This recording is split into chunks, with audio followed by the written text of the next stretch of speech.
सूर्यास्त होते ही चिड़ियों का एक जोड़ा उसकी बालकनी में कपड़े सुखाने की अलगनी पर आकर बैठ जाता।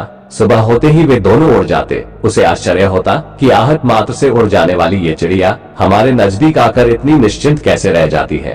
देखा तो वे दोनों मिलकर रोशनदान में अपना घोंसला बना रहे थे।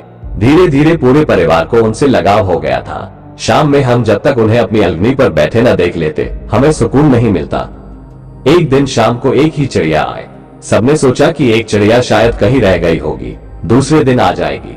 मगर जब 2 दिन बीत गए तो सबको चिंता होने लगी। तीसरे दिन शाम में वह बालकनी में ही बैठा हुआ था कि एक चिड़िया आकर अपने घोंसले में बैठ गई। उसे आज फिर अकेला देख अनायास उसके मुंह से निकल गया, अरे आज फिर अकेले ही आ गई। तभी बगल में गुड्डे गुड़िया से खेल रही उसकी 6 वर्षीय बेटी ने कहा, पापा मुझे पता चल गया है कि चिड़िया अकेली क्यों आती है। बताओ बेटी क्यों? बेटी की ओर मुड़कर उसने उत्सुकता से पूछा। चिड़ी ने घोंसले में अंडे दिए होंगे तो घोंसले में चिड़े के रहने की जगह नहीं होगी, इसलिए वो रात में सोने के लिए चिड़े को बाहर भेज देती है। जिस तरह घर में जगह कम पड़ जाने के कारण हम दादाजी को बाहर बरामदे में सोने भेज देते हैं। बेटी ने उसकी ओर देखते हुए कहा। छनाक किचन से बर्तन के गिरने की आवाज सुनाई पड़ी। बच्ची के जवाब में उसके कलेजे पर हथौड़े की मानिंद चोट की थी।